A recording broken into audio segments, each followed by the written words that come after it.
boa tarde. O programa Gente que Fala está começando pela Rádio Trianon AM 740 de São Paulo, pela Rádio Universal AM 810 de Santos e também pelas redes sociais, imagens no Instagram, do Facebook, do nosso canal no YouTube, para você acompanhar a nossa jornada de hoje.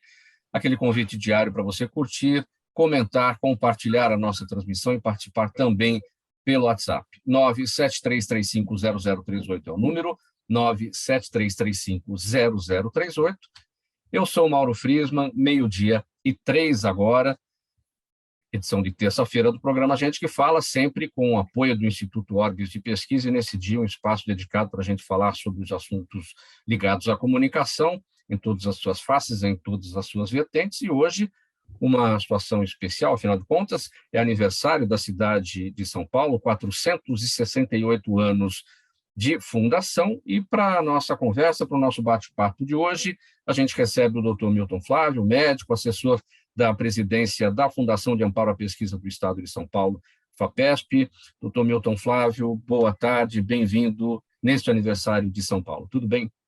Tudo bem, Mauro. Um privilégio estar com vocês mais uma vez. No ano passado já tive essa oportunidade e é sempre bom falar com a população de São Paulo no dia do seu aniversário. Um aniversário diferente, né? Sem feriado. É com meio feriado, tem uma parte da cidade parada, outra parte não, por conta da antecipação que houve, né, por conta da pandemia. Enfim, está meio confuso hoje, mas vamos que vamos. O que importa é que todo mundo esteja comemorando esse momento.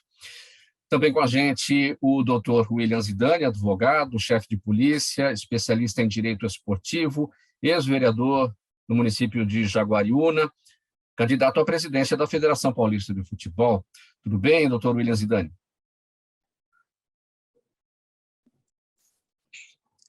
Conexão do Dr. William não está ainda. O Dr. William está conosco? Não está, então vamos seguir aqui com a apresentação do Tony Mastaller, ator, publicitário, diretor e criador de estratégias de marketing político. Tony, bem-vindo, tudo bem? Tudo bem, Mauro? Muito bom dia, boa tarde agora já, nesse aniversário maravilhoso. Fico muito feliz. Nasci nessa cidade, vivi com meus pais, meus irmãos, minha família, meus amigos, pude estudar, trabalhar. Nunca aguentei ficar mais de uns 2 meses, que eram questões de trabalho, que eu ficasse fora, porque esta cidade é maravilhosa. Então, parabéns para ela e muito obrigado pelo convite. Muito obrigado pela presença. Agora sim, William Zidani, especialista em direito esportivo, advogado, especialista em direito esportivo, ex-vereador por Jaguariúna e candidato à presidência da Federação Paulista de Futebol. Dr. William Zidani, como vai? Ainda não, problemas com a conexão do Dr. William Zidani, mas vamos aqui ao nosso primeiro assunto. Como eu já destaquei aqui na nossa abertura, São Paulo comemora hoje 468 anos de sua fundação, sem exaltar a data com grandes festas, mas com uma série de pequenos eventos, devido à pandemia e também à antecipação do feriado. A cidade vive a expectativa por outras grandes celebrações. 2 delas são de marcos nacionais ocorridos aqui em solo paulistano. É o bicentenário da independência do Brasil e os 100 anos da Semana de Arte Moderna. E cada vez mais pujante, diversa e interessante, São Paulo segue atraindo pessoas do mundo inteiro para esse seu caldeirão de culturas. Tony, o que é que diz o seu coração paulistano neste dia? Você já falou algumas coisinhas aí no início, mas vamos seguir. Olha, vou te dizer que assim é maravilhoso estar vendo. Eu entrei de manhã hoje na programação da prefeitura. Existe um sem número de atividades fantásticas. Eles dividiram em menores atividades por causa de pandemia e porque também, como você bem colocou, já foi antecipado esse feriado.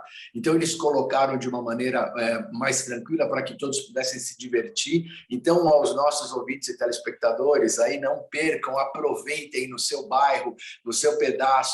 Coisas maravilhosas estão acontecendo, eventos maravilhosos estão acontecendo. E vou te contar, estou até emocionado, porque, olha, um ano onde você vai comemorar Semana de Arte Moderna, vai comemorar a independência, pô, é no mínimo para a gente refletir que coisas maravilhosas que esses nossos antepassados nos deixaram, fizeram, foram fortes, foram firmes, não fugiram à luta, não são conduzidos, conduzem.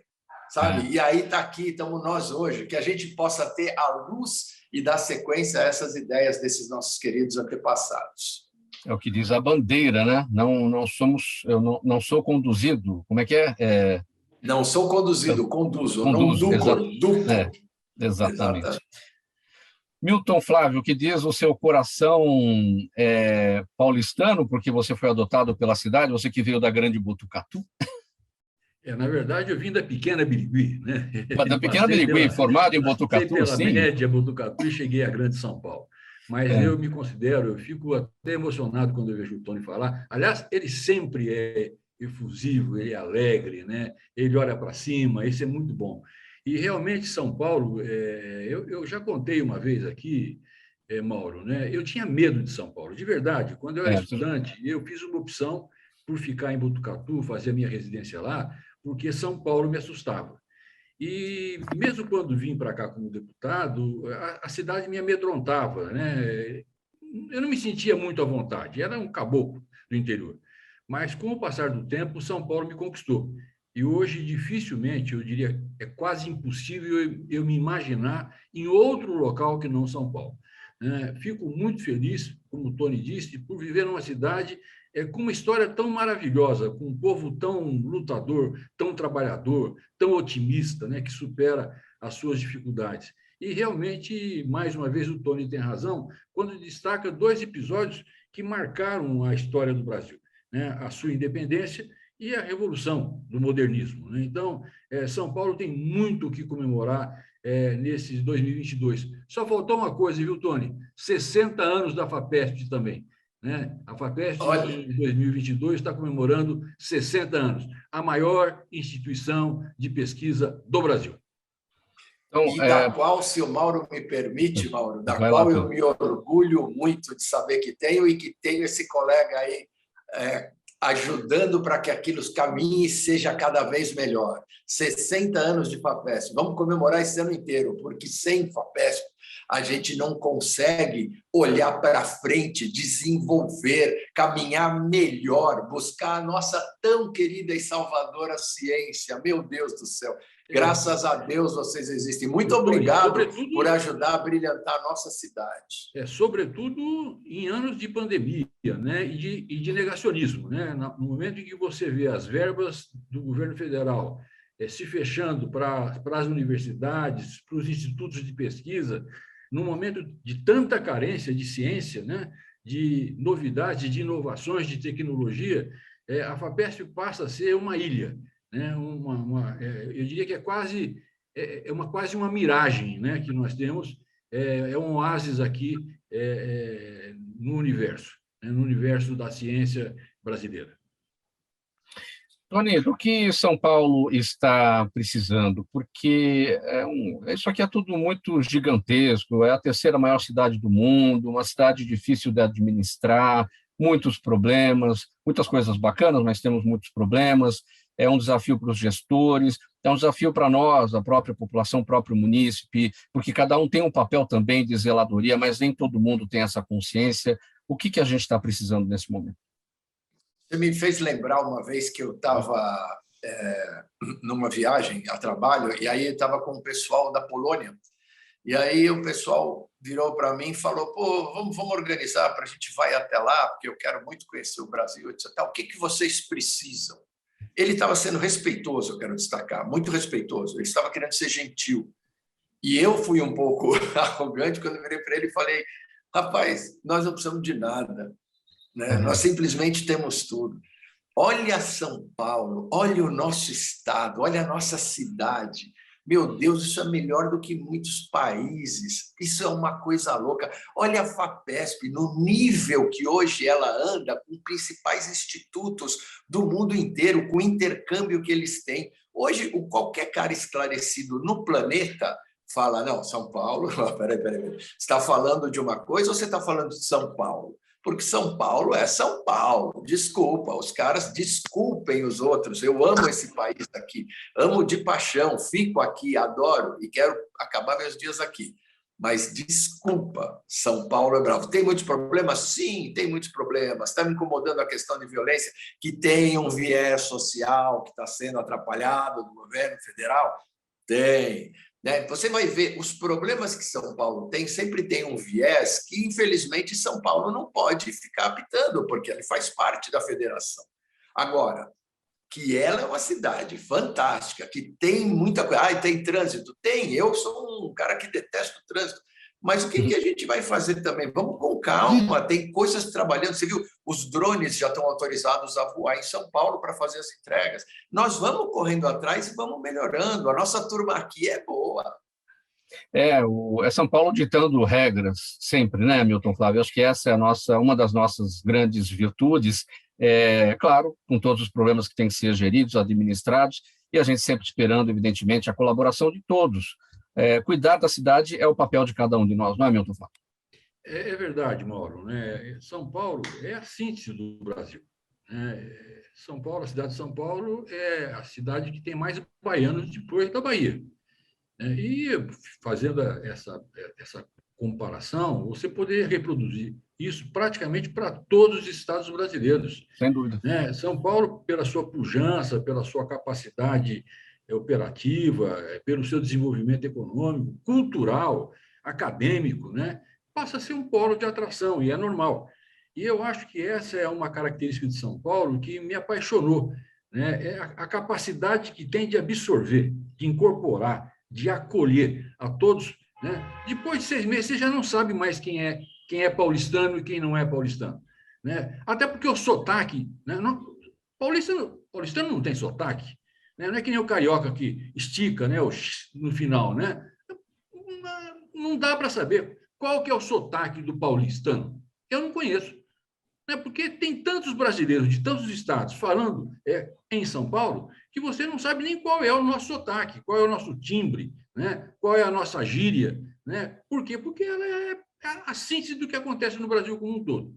Agora, eu sinto, né, muito, e aí não é só responsabilidade do governo federal, que os nossos governos, de maneira geral, estão mais preocupados com o sucesso do PIB, com o crescimento do PIB, né, do que com a redução da miséria. Isso passou a ser uma disputa, né? Não, estamos crescendo. Crescendo para quê?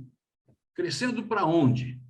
Crescendo para quem? Né? Então, eu acho que o que falta para a gente hoje são políticos que estejam à altura do Brasil e à altura de São Paulo.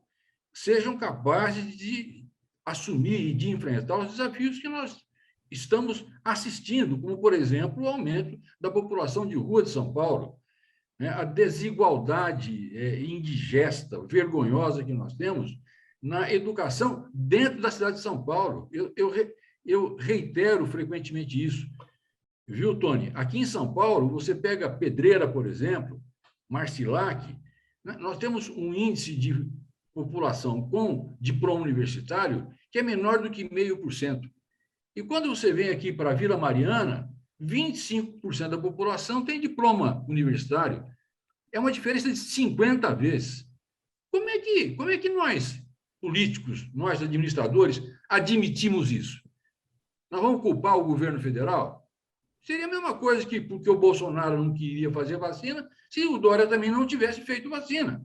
É mais ou menos a mesma coisa, né? Se o governo federal não faz, isso é um entrave, é uma dificuldade, mas não pode ser desculpa para a gente superar as nossas dificuldades. E eu acho que as maiores que nós enfrentamos hoje, né, é um plano urbano, né, mais adequado, aproximação das pessoas dos seus empregos, das suas escolas, né, um trânsito um pouco melhor, com mais trânsito coletivo, com mais transporte coletivo de qualidade e, sobretudo, o enfrentamento da miséria, da pobreza e do desemprego. Meio-dia 17 no programa Gente que Fala, juntando-se a nós, juntando-se a esse time aqui que fala hoje a respeito do aniversário de São Paulo, 468 anos de fundação. Mário Covas Neto, advogado, ex-vereador paulistano. Boa tarde, Mário Covas Neto, tudo bem? Covas, está na escuta? Nosso Mário Covas Neto ainda não está conectado, mas a gente vai seguir aqui. Vamos falar sobre a cidade de São Paulo ainda. tratando aqui de uma pesquisa, para celebrar o aniversário aqui da capital, a revista Exame publicou os resultados de uma pesquisa que mostra a percepção atual que os paulistanos têm da cidade. 78% dos entrevistados compartilham o amor por São Paulo e não pretendem se mudar tão cedo. Está muito dentro do que o Tony falou, né? 71% acreditam que seja um bom lugar para viver e criar uma família. O Milton Flávio tinha medo da cidade, mas, né, já superou tudo isso. Bom lugar para viver e criar família. Foi isso que fez o Milton Flávio. Tenho 2 filhos morando aqui agora e 4 netos. 46,6% analisam que São Paulo está melhorando a cada ano. E entre os monumentos e pontos turísticos, a Avenida Paulista segue sendo o mais citado, seguido pelo MASP, na Avenida Paulista, né, e o Parque Ibirapuera. Como é que você avalia essa pesquisa, Tony? Te surpreende esses percentuais aqui superlativos?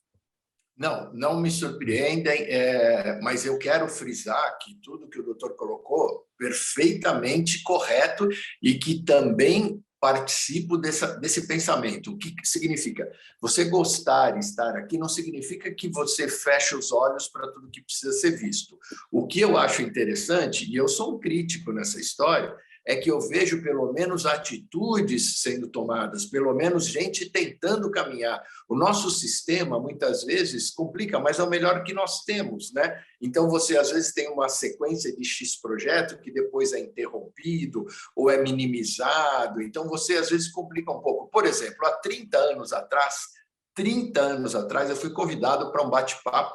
A hora que eu cheguei, era o pessoal da Prefeitura de São Paulo, que eles já estavam falando sobre a questão do quê? 30 anos atrás, home office. Ou como devíamos alocar os próximos trabalhos e incentivar que as pessoas fossem morar em regiões, que as empresas fossem incentivadas para poder fazer esse intercâmbio. Ou seja, já tinha gente pensando esse assunto há 30 anos atrás. O resultado ainda não está bom, a gente pode conversar disso. Quem tem a oportunidade de ter informação lá de fora sabe que a nossa situação aqui em São Paulo é complicada, mas, desculpa, é bem melhor do que 80% do nosso planeta. Então, assim, é uma questão que você vê ações sendo caminhadas e tomadas. E eu acho que é por isso que as pessoas gostam. Por tudo que o doutor também muito bem elencou, as pessoas veem, por exemplo, eu tenho amigos de todos os lugares do mundo. Tem um paraense que eu adoro e é uma das minhas fontes de cultura, e ele fala, pô, como é gostoso, eu posso ver o teatro desde pesquisa até o comercial, eu posso ver o show que eu quiser, eu posso achar o livro que eu quiser, eu posso tomar o vinho que eu quiser, eu posso fazer não sei o quê, papapá. Quer dizer, você olha e fala, não, é realmente, por quê? Porque aqui tem tudo, eu quero conversar com um cara que veio do Iraque. Você vai descobrir, você vai na igreja lá do centro que ajuda os refugiados, tem nego lá querendo conversar com você. É maravilhosa essa cidade. Será que a gente já tem aqui o Covas Neto? Zuzinha, tudo bem? Olá, tudo bom? Tudo bem? Boa tarde. Boa tarde. Desculpe o meu atraso aqui, eu tive um probleminha doméstico, mas já está superado. Tranquilo. Mas nada que atrapalhe a comemoração do aniversário da cidade de São Paulo, 468 anos de sua fundação. O que é que diz o seu coração paulistano hoje, Covas Neto? Bem, primeiro tem que cumprimentar os palmeirenses aí que conseguiram sair da fila da copinha. Acabaram, inclusive, com a musiquinha de tiração de sarro dos outros times, né? Só tem metade da música agora. Só tem metade da música. E ainda pode não ter nem a música mais, dependendo do resultado que for no Mundial. Mas, enfim, a cidade de São Paulo, eu peguei a fala agora final, ela realmente é surpreendente, ela é uma cidade dinâmica, uma cidade que ela se movimenta muito, né? A gente basta fazer o seguinte: se você sair, deixar de ir numa determinada região da cidade durante 6 meses e passar por lá, com certeza você vai ver alguma diferença. Ou crescer um arranha-céu, enfim, tem alguma diferença. Por outro lado, sendo uma cidade desse tamanho, dessa grandiosidade, você ainda tem nos bairros muito da sua característica de cidade pequena. Sujeito sentado na porta de casa, conversando com os vizinhos e tal. Ou seja, ela abriga todo tipo de cultura, todo tipo de pessoa, todo tipo de gente.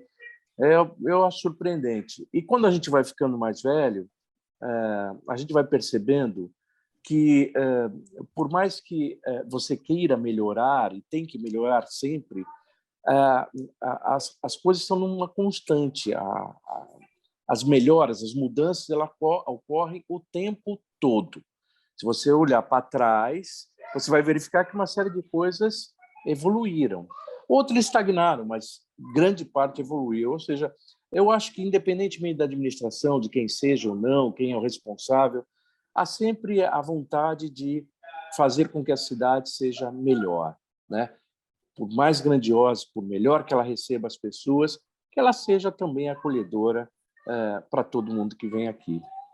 A gente falava também, Covas Neto, sobre o nosso papel, os munícipes, o que a gente precisa fazer pela cidade, no sentido da zeladoria, curtir a cidade, entender a cidade e cuidar da cidade. Não deixar só por conta dos gestores. Os gestores, claro, têm lá os seus desafios, estão escolhidos para isso, independentemente das bandeiras e tudo mais, mas é nosso papel cuidar de tudo. E a gente está falhando nisso também, você não concorda?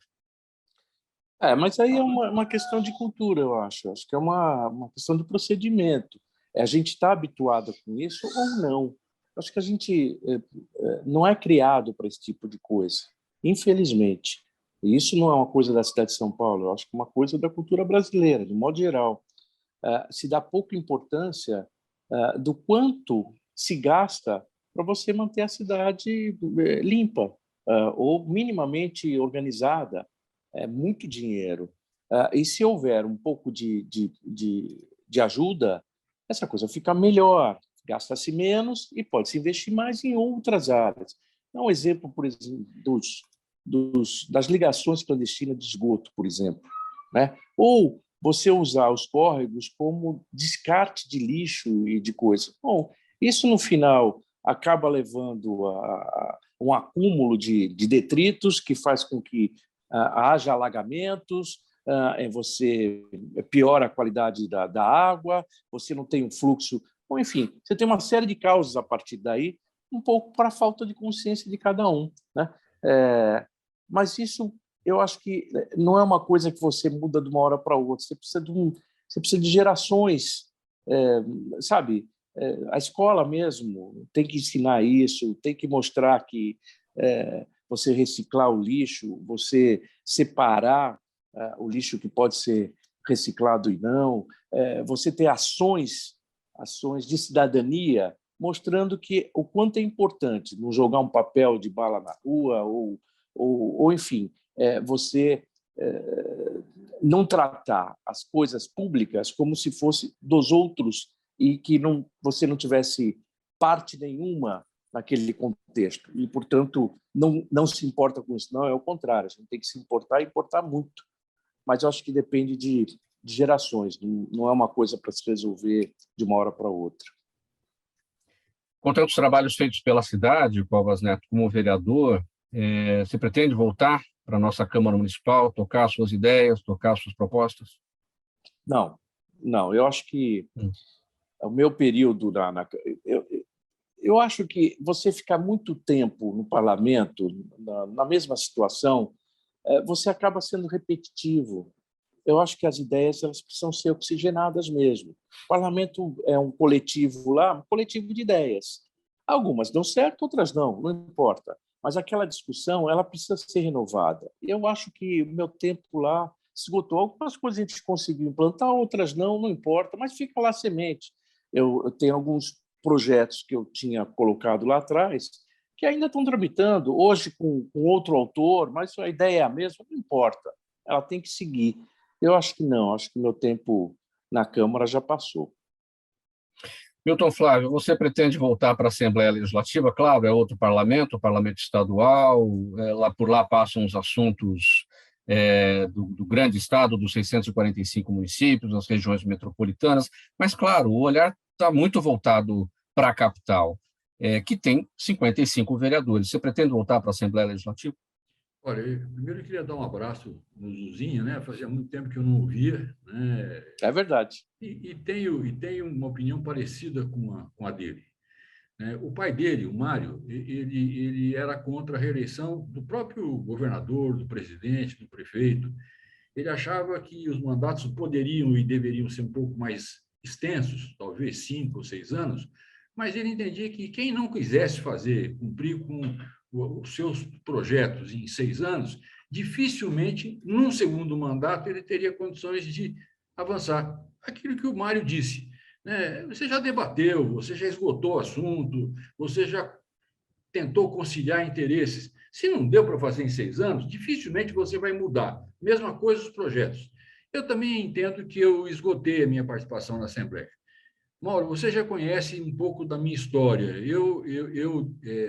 A partir do primeiro ano, quando eu terminei meu primeiro mandato de líder na Assembleia, eu tive a clareza de que eu não teria vida fácil no parlamento, né? E aqui, sem nenhum demérito aos demais governadores com os quais eu trabalhei, fui líder do Mário Covas, líder do Geraldo, líder do Serra, o único de quem eu tive, de fato, né, uma recompensa do ponto de vista, assim, uma retribuição pelo trabalho e a dedicação que eu dei no parlamento ao governo, foi o Mário Covas, né? Os demais, na verdade, me usaram muito bem, né? Usaram a minha capacidade, que você conhece, trabalhou na Assembleia, de participar, de debater na tribuna, de fazer enfrentamentos, mas no momento em que esse embate me trazia as dificuldades, porque eu representava o lado ruim do governo, né? Aquele que defendia os projetos de privatização, a lei do fumo, enfim, né? No momento em que eu precisava da retaguarda, tirando o Mário, eu nunca tive, né? Então, eu não pretendo voltar. Isso, para mim, é página virada, né? Continuo trabalhando. E queria só insistir um pouco, né, da dificuldade que eu vejo, muitas vezes, né, entre um olhar que aparentemente é pequeno, mas é grande no momento, e olhares que, na minha opinião, precisam ainda ser adotados. Eu me lembro que o primeiro gesto que o Mário Covas teve quando chegou ao governo de São Paulo foi criar frente de trabalho. Você vai dizer, mas é uma coisa menor. Não. Nós tínhamos dificuldade em fazer contratações, ele estava rompendo o contrato com empresas de limpeza, né, e nós enfrentávamos um enorme desemprego. O que ele fez? Ele deu emprego para aqueles que não conseguiam emprego e empregou essas pessoas exatamente no cuidado que a cidade teria que ter, que o Estado precisaria ter, né? E, durante muito tempo, isso foi muito importante para que a gente recuperasse o nosso fôlego e para que a população também enfrentasse com altivez, né? Não apenas com uma Bolsa Família ou com auxílio esmola, né? Com trabalho, se sentindo útil à sociedade aqui em São Paulo. Por outro lado, você falou um assunto importante, né? O Mário também falou, né? A questão do lixo, a questão do descarte do lixo. Meu Deus do céu, a população de São Paulo descarta quase 20 milhões de toneladas de lixo por dia. Eu fui subsecretário de Energia Renovável em 2011, de 2011 a 2015. Já propunha, naquela época, o tratamento do lixo. Até hoje não foi feito nada. Isso é uma vergonha. Como é que você pode cobrar da população, né, o entendimento de que você precisa preservar, que você precisa separar, que você precisa compostar, quando o município não faz isso? Agora, depois de 15 anos, eu estou assistindo e comemorando, né, que a prefeitura está lançando um edital para fazer a solarização, para colocar placas solares em aterros, coisa que o mundo faz há muito tempo, né? Isso é importante, não apenas porque é moderno, porque gera energia limpa, né? Porque constrói cidadania, mas porque exemplifica. O Padula, né, ou a Secretaria de Educação da Prefeitura de São Paulo, vai colocar placas solares em 7.000 escolas. Nós, com o próprio Padula, quando eu estava na secretaria, nós íamos fazer isso na secretaria estadual, começando pelas diretorias regionais. Nós vamos fazer isso 10 anos depois, com a mesma pessoa, agora numa outra posição.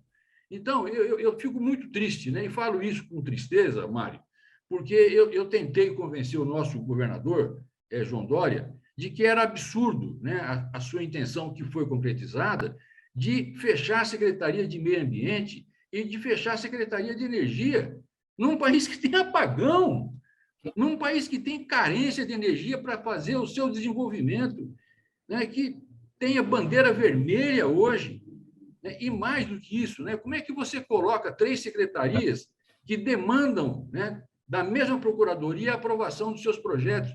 Então, eu vejo assim, com tanta tristeza, que eu prefiro ficar distante, participando de programa, contribuindo com eventuais sugestões, né? E cada dia eu tenho menos certezas. Eu pensava, viu, Mário, antes de vir para cá, que até 6 meses atrás eu tinha 2 certezas: que eu não votaria no Bolsonaro e que eu votaria no Geraldo para governador. Agora eu só tenho uma certeza: não voto no Bolsonaro.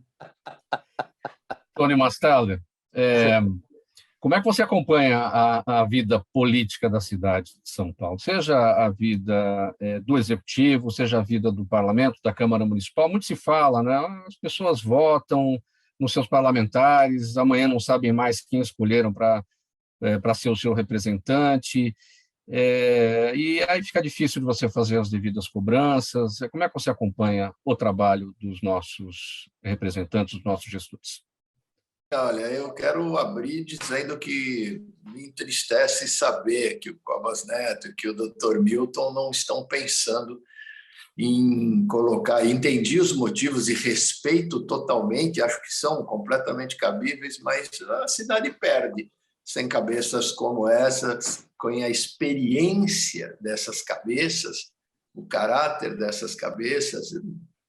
Eu realmente me entristece, porque assim, eu acho que sim, eu sempre tento ter uma diversidade nos meus grupos de trabalho, que sempre me enriqueceram muito, inclusive com jovens, com mais idosos que eu, com todas as raças, com todos os tipos, com deficiência, tudo, mas não por ser modinha, porque cada um tem um enfoque importante e que muitas vezes eu não sei. Eu li o livro lá do Laurentino, lá, o Escravidão, que é fantástico, né? E ali eu descobri que, muito provavelmente, eu, com toda a minha boa intenção e a minha dedicação estudando, eu nunca vou entender o que é o racismo que um negro viveu ou vive, né?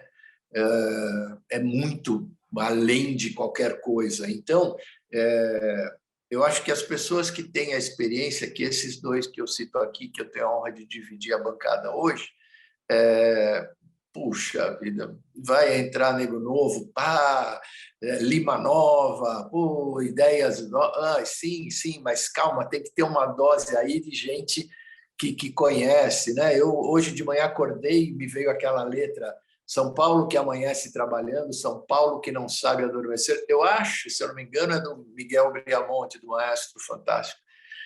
Mas eu posso estar enganado. Mas, enfim, essa letra, hoje em dia não se escuta. Não estou querendo ser saudosista. Alguém podia fazer um rap, então, com essa letra. Vamos lá, vamos dar. Mas trazer o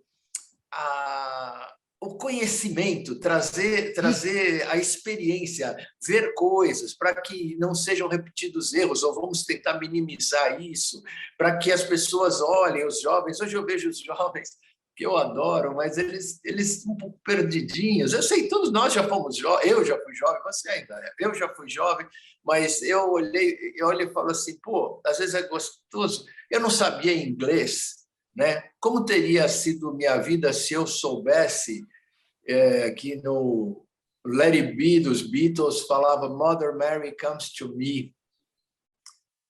Eu seria um cara... ia ser diferente para mim. Eu ia falar, os caras estão falando isso. Então, assim, o não conhecer, o não ter a informação, principalmente de caras experientes, vividos, bons, que é o que a cidade, o Brasil precisa, eu acho que faz falta. Assim, mas me detendo mais à sua análise, gosto muito da turma que está aí, os deputados estaduais, conheço alguns, e acho que eles fazem um trabalho aí bastante grande. Claro, a questão política é sempre delicada, e eu tenho 2 papas aí para falar melhor que eu disso, e acho que todos estão desenvolvendo seus trabalhos, né? Mas acho que precisa, sei lá, eu ter sempre um equilíbrio, Tony, nas experiências. Tony, posso só te colocar? Não é nenhum problema, mas é só para mostrar, e o Zuzinha conhece isso tão bem quanto eu. Eu falava no começo do programa que me entristece, por exemplo, hoje, a coisa que mais me incomodou nos últimos dias foi saber que nós estamos com 30 mil paulistanos morando na rua. Nós tivemos um aumento de 54% da população de rua. Eu me lembro que, algum tempo atrás, eu fiz uma proposta ousada, para o Mauro Ricardo. Eu estava na prefeitura, estava cansado, como diz o Zuzinha, de tentar dar murro em ponta de faca. Eu falei, Mauro, eu não sou gente que vem aqui pedir apoio para fazer coisas com verba. Eu preciso de métrica, eu preciso de desafios. Eu queria te fazer uma proposta, né? Me dá a oportunidade de, em um ano, né, eu tirar todo mundo que está na rua e colocar dentro de uma habitação. Eu não quero R$1 seu, eu só quero poder para conversar com as pessoas. O que é isso? Isso é mágico? Não. Você tem ideia, o Zuzinha sabe de quantas mil casas ou construções nós temos aqui em São Paulo que estão abandonadas e que não pagam IPTU há dezenas de anos? Será que não há uma forma de você conciliar, né, esses imóveis abandonados, se deteriorando, não rendendo, não pagando os impostos que devem para o município, com a carência de 30 mil pessoas? Você me desculpe, né? Eu não quero R$1. Eu não quero R$1, eu só quero poder negociar, chamar o Secov, chamar a Secretaria de Habitação, chamar esses proprietários e fazer um acordo com eles. Vamos zerar a tua dívida durante X anos, nós vamos usar o teu imóvel para colocar as pessoas morando dentro deles. Será que é difícil fazer isso? Custa alguma coisa? Custa, sim, tirar a bunda da cadeira. Me desculpa a franqueza. Faltando 21 minutos para 1 da tarde, a gente vai para um intervalo rapidinho aqui. Tony, São Paulo que amanhece trabalhando, São Paulo que não pode adormecer, Billy Blanco, né? Porque durante a noite o paulista vai pensando nas coisas que de dia vai fazer. Billy Blanco. Billy Blanco, né? Muito bem, então a gente vai para o intervalo rapidinho. Programa Gente que Fala, edição de terça-feira, com apoio do Instituto Orbis de Pesquisa. Já já a gente volta com a sequência da nossa conversa. Toda ação estratégica de sucesso tem um componente fundamental: um instituto de pesquisas ético, rápido e preciso. Afinal, é ele que vai fornecer informação confiável, sem achismos ou palpites. E isso, numa época de mudanças rápidas e repentinas, é fator crítico de sucesso. A Orbis é um instituto de pesquisas que une precisão e confiabilidade estatística com a mais alta tecnologia em pesquisas do mercado. Tem inteligência artificial, robótica e Big Data, entre outros recursos, para que você tenha uma informação correta, confiável, com o menor custo e no menor tempo possível. Na sua próxima ação, seja ela corporativa ou política, comece pela Orbis, porque com a informação correta, você vai mais longe, mais rápido e com mais segurança. Voltamos com o programa Gente que Fala, pela Rádio Trianon AM 740 de São Paulo, Rádio Universal AM 810 de Santos e pelas imagens das redes sociais, Instagram, Facebook e o nosso canal no YouTube. Programa Gente que Fala, edição de terça-feira, sempre com apoio do Instituto Orbis de Pesquisa. O nosso próximo assunto é o seguinte: o escritor e guru bolsonarista Olavo de Carvalho morreu nesta madrugada, aos 74 anos de idade, nos Estados Unidos. A causa da morte não foi divulgada, mas o hospital havia informado no dia 16 que Olavo estava com Covid-19. Em suas redes sociais, o presidente Jair Bolsonaro escreveu, abre aspas para o presidente Bolsonaro: nos deixa hoje um dos maiores pensadores da história do nosso país, o filósofo e professor Olavo Luiz Pimentel de Carvalho. Diz ainda Bolsonaro: Olavo foi um gigante na luta pela liberdade e um farol para milhões de brasileiros. Seu exemplo e seus ensinamentos nos marcarão para sempre, fecha aspas, citação do presidente Bolsonaro nas redes sociais hoje pela manhã.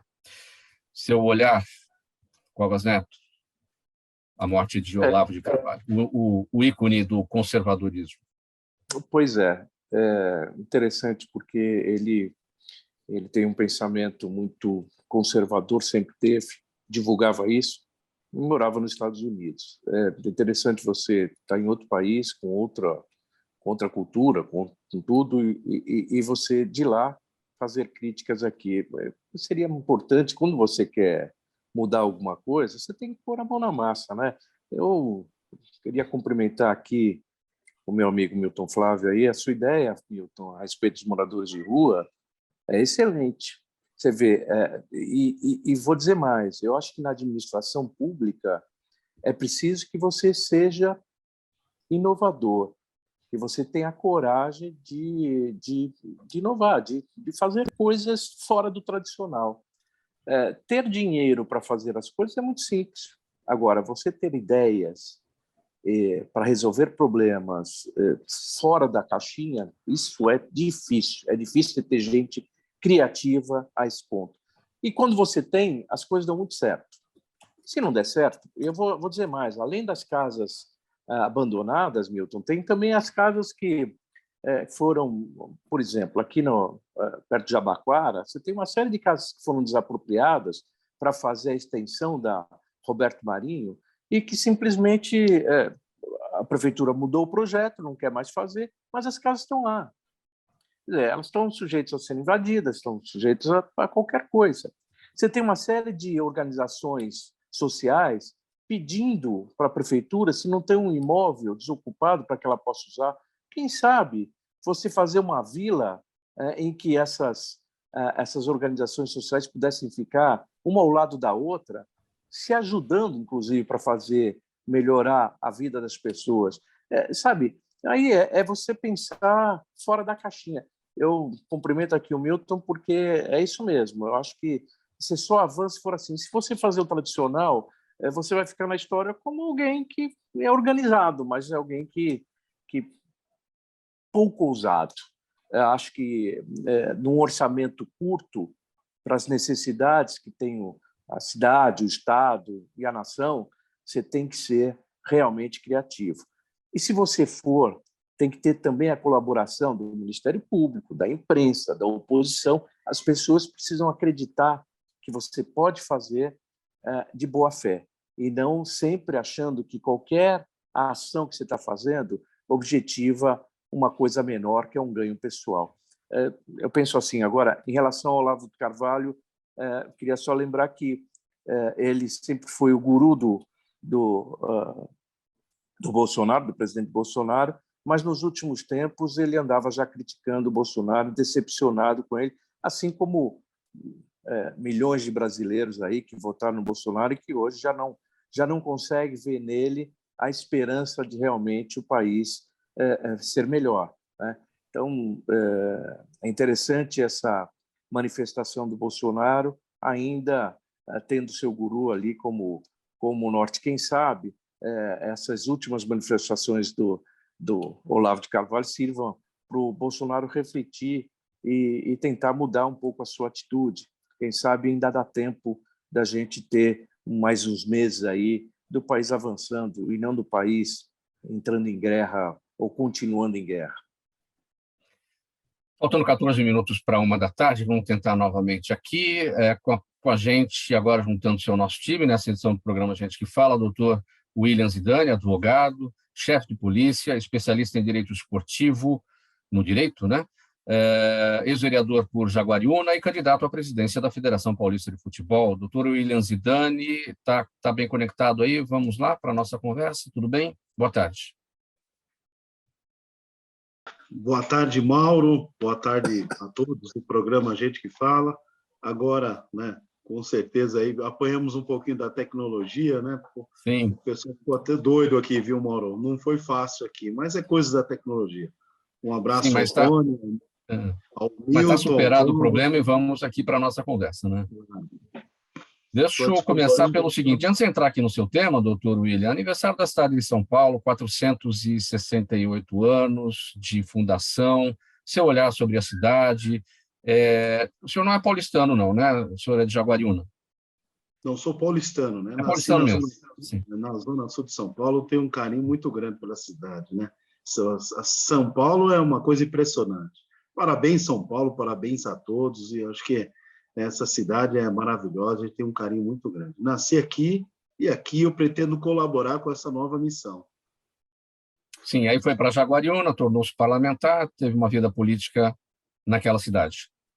Isso, e aí a gente acabou, né, no curso da vida, conhecendo ali, desenvolvendo algumas atividades no interior, ali eu acabei constituindo família e tendo a oportunidade de ser eleito vereador naquela cidade, deixei ali a contribuição, foi um aprendizado muito importante, né? Ali a gente iniciou uma carreira ali no processo político, foi um grande aprendizado, uma grande contribuição. Doutor William Zidane, vamos falar sobre o seguinte: na segunda-feira, agora dia 31, será escolhido o próximo presidente da Federação Paulista de Futebol. E a antecipação da eleição, a anterior foi em agosto de 2018, foi recebida com surpresa por alguns presidentes de clubes. A impressão é de que se queira reforçar a força da Federação Paulista de Futebol após a retomada da Copa São Paulo de Juniores, que acabou instantes atrás, com o Palmeiras sagrando-se campeão pela primeira vez, né? E antes do início do campeonato estadual. Num momento de incerteza na CBF, de espera na embrionária da Liga dos Clubes, a federação se articula para não perder espaço e reforçar a sua ligação com os clubes. Para a gente entender aqui a situação dessa eleição que vai ocorrer no dia 31, na segunda-feira, havia uma expectativa de recondução do atual presidente, porque seria apenas uma chapa única, não é? Ou não? O senhor é candidato à presidência da Federação Paulista de Futebol? A ideia de participar, né, Mauro, foi vivenciando na pele, né? A gente participando, a gente se especializando, né? Uma curiosidade, lá atrás, em 2018, na última eleição, eu tentei ali contribuir, fazer uma alteração no estatuto e fui, de certa forma, ali rechaçado, né, pela atual administração, e isso iniciou um processo de contribuição e de apoio, né? Alguns presidentes, algumas participações. No meu ponto de vista, eu que me especializei nessa questão de gestão do futebol e direito esportivo, a gente precisa democratizar o futebol brasileiro, né? O futebol ainda, as instituições que administram o futebol, elas têm o viés monarca, né? Aquela questão de imposições, de monopólio do poder. Então, a gente recebeu com muita surpresa, né? Às vésperas de Natal, a Comissão Eleitoral da Federação se reuniu, criou um regulamento e, ali, em período festivo, uma competição tão complexa, confesso que até o Jaguariúna veio a participar, que é a Copa São Paulo, então, um período ali que os clubes, as entidades não tinham tempo de pensar em eleição. E a última ocorreu em agosto de 2018. Né? Então, essa antecipação a gente viu com muita tristeza e sem explicação. Né? Não tinha o porquê de ter. Até porque o viés da eleição é discutir melhorias, é discutir o que pode ser mudado no futebol, e essa continuidade, toda essa pressão para ter chapa única é um absurdo, é até uma falta de respeito com nós gestores do futebol. E a sociedade vê isso com muito maus olhos. Nós temos um problema de gestão no futebol brasileiro, e principalmente no estado de São Paulo. Então, a gente se prontificou, eu me insurgi ali, conversei com alguns presidentes, tentei cumprir rapidamente ali os requisitos de estatuto para tentar não aceitar essa decisão inesperada e injustificada para ter eleições assim na calada da noite. É o meu ponto de vista.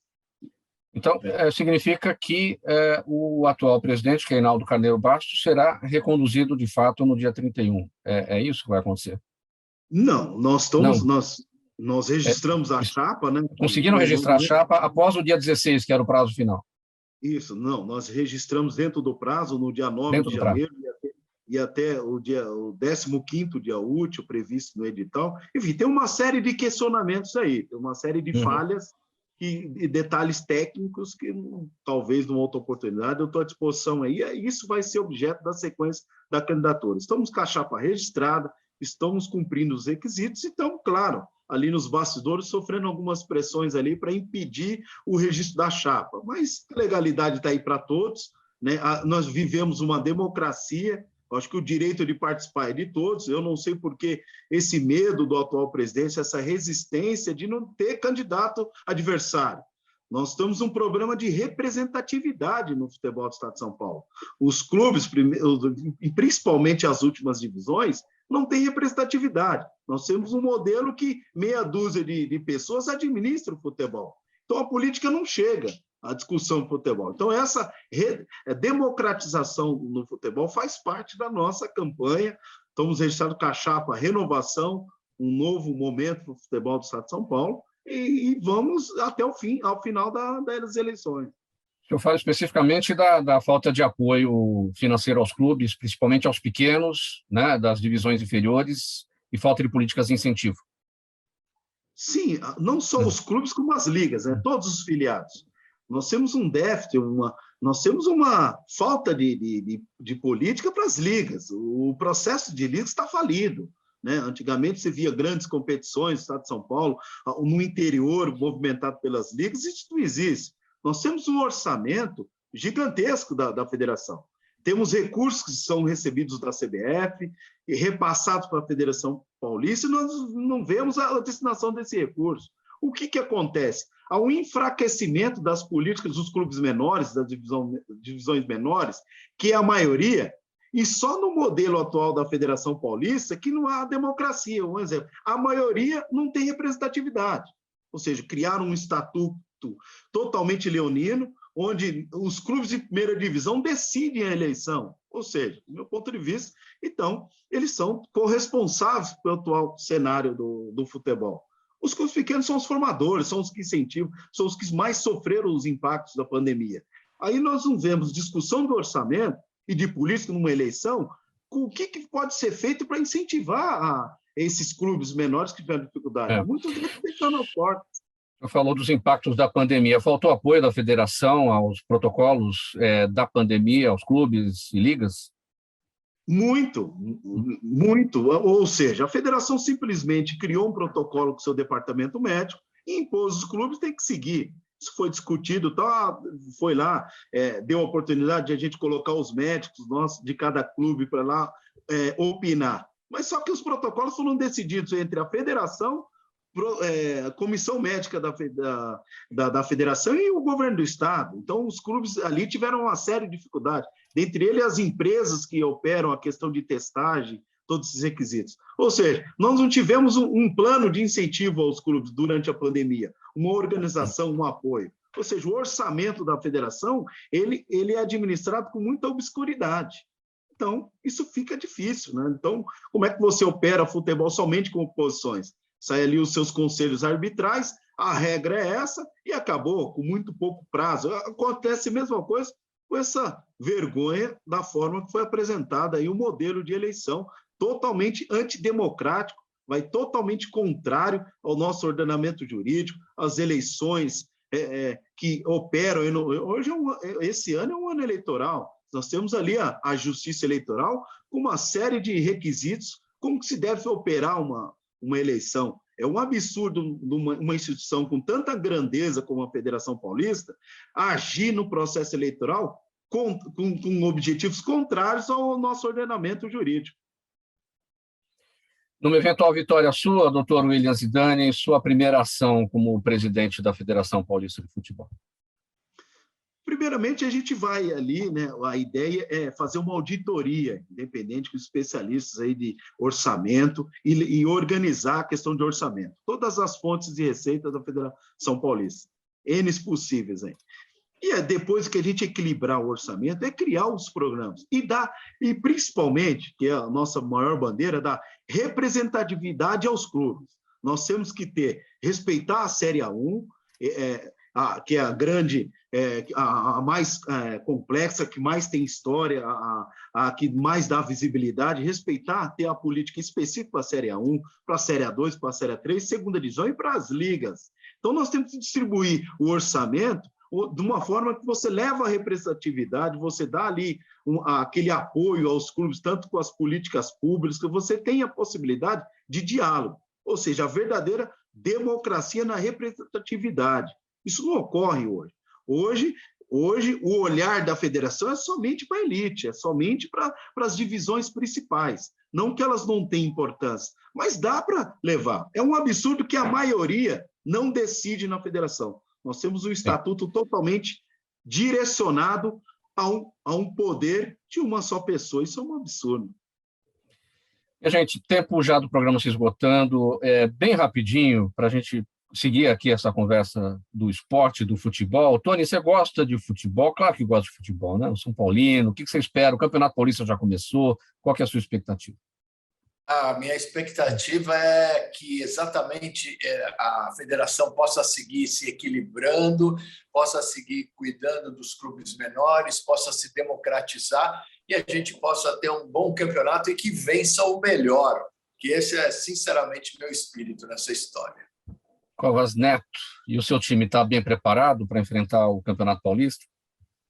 Bom, se jogar com o time da Copinha, pelo menos vice-campeonato a gente pode garantir. Não sei se pode garantir o campeonato, mas o time principal, pelo histórico do fim do ano passado, ele é um time muito frágil. Tem lá umas modificações que foram feitas, tal. Eu espero que o Santos esse ano faça com que a gente tenha a ideia de que ele possa chegar lá, né? Ano passado realmente foi triste. Mas vai chegar e os meninos que jogaram aqui a Copinha logo vão chegar no ponto para poder demonstrar tudo isso. Milton Flávio, seu time está preparado? Com certeza, né? E se seguirmos aí a torcida do Zuzinha, o Timão será o campeão, porque é o melhor time, está mais bem organizado. Não, é verdade, é verdade. Tem a melhor defesa do Brasil há muitos anos e, de fato, montou. Eu sei que é uma aposta de curto prazo, né? Porque os jogadores estão todos na fase final da carreira, mas o ataque que o Corinthians montou tem tudo para ter um bom desempenho e dá para a torcida uma alegria que está nos devendo faz tempo. Só vamos encerrar. 5 segundos para a sua mensagem final, Milton. Você está com a palavra. Olha, prazer estar com vocês sempre. Desculpas demais, privilégio reencontrar o Zuzinho, um amigo de tanto tempo, né? Temos uma história comum juntos, no partido e na vida, né? Tony, sempre para cima, né? Continua com esse otimismo que faz bem para todos nós, e o William, boa sorte, não vai ser fácil. Aliás, não sei se é uma boa sorte ganhar a federação. Doutor William, sua palavra final, bem rapidinho, 5 segundos, eu passo para os demais. Gostaria de agradecer a oportunidade do Gente que Fala, Mauro, a todos os participantes, um grande abraço, um grande prazer estar aqui. Peço desculpa aí o questionamento de internet. Bom, espero que a sociedade veja isso, acompanhe, apoie essa democratização que a gente quer fazer no futebol. Acho que isso ganha-se o futebol. Como o colega Tony colocou, se ganha sempre o melhor, o espetáculo, o jogo. A administração tem que dar o exemplo, a gente tem que conduzir para que o melhor vença em campo. Então, estamos aí, somos desse movimento da redemocratização no futebol, vamos trazer essa esperança aí da administração e dar o exemplo. Vamos chegar com a mensagem até a CBF. Isso não para por aqui, isso é o início de um passo, e tenho certeza que a gente vai ter êxito aí nas próximas eleições. O presidente está tentando ao máximo, mas não vai conseguir impedir o direito democrático de todos que é participar da eleição. Muito obrigado pela oportunidade, forte abraço a todos, tenham todos uma boa tarde, e parabéns, viva todos nós, viva São Paulo. Covas Neto, Zuzinha, sua despedida bem breve, o tempo já estourou aqui, por favor. Bem, é só agradecer o convite novamente aqui de participar desse programa, dizer que é um prazer rever a todos, especialmente ao Milton Flávio, que a gente já não se encontra já há algum tempo, e é sempre um prazer muito grande estar aqui. A gente enriquece o nosso conhecimento com as opiniões dos frequentadores dessa mesa de debate. Muito obrigado por vocês darem essa oportunidade para mim. Tony Mastaller, chave do programa na sua mão, você encerra. Muito obrigado a todos, muito obrigado, muito honrado por participar dessa bancada e, sinceramente, muito agradecido. E fiquem todos com Deus. São Paulo, feliz aniversário, que Deus proteja a todos nós. Muito obrigado pela presença de vocês. Em nome de toda a nossa equipe do programa Gente que Fala, termina aqui essa edição de terça-feira com o apoio do Instituto Orbis de Pesquisa. Na mesa de som hoje, Neildo Neres e Isaac Barros. Sérgio Souza, de férias, na gerência técnica da Rádio Trianon. Apresentação minha, Mauro Friesman. Pauta e redação do Pedro Schiavon. Zenilda Salvato, nossa diretora de produção. Jornalista Fausto Camunha, nosso diretor-geral. Você ouvinte, você espectador, a razão da nossa presença aqui todos os dias. Chegando agora por aqui a programação, o Musical Trianon, na nossa programação, vai até às 6 da tarde. Na sequência, o Radar Paulista apresentado pelo jornalista Renato Albuquerque. Antes disso, a repórter Débora Mendonça com as informações ao vivo do trânsito. Deve estar meio tranquilo hoje na capital paulista por conta do aniversário da nossa cidade, 468 anos de fundação. Parabéns, São Paulo, parabéns a todos, obrigado pela audiência. 1 e 2, até amanhã.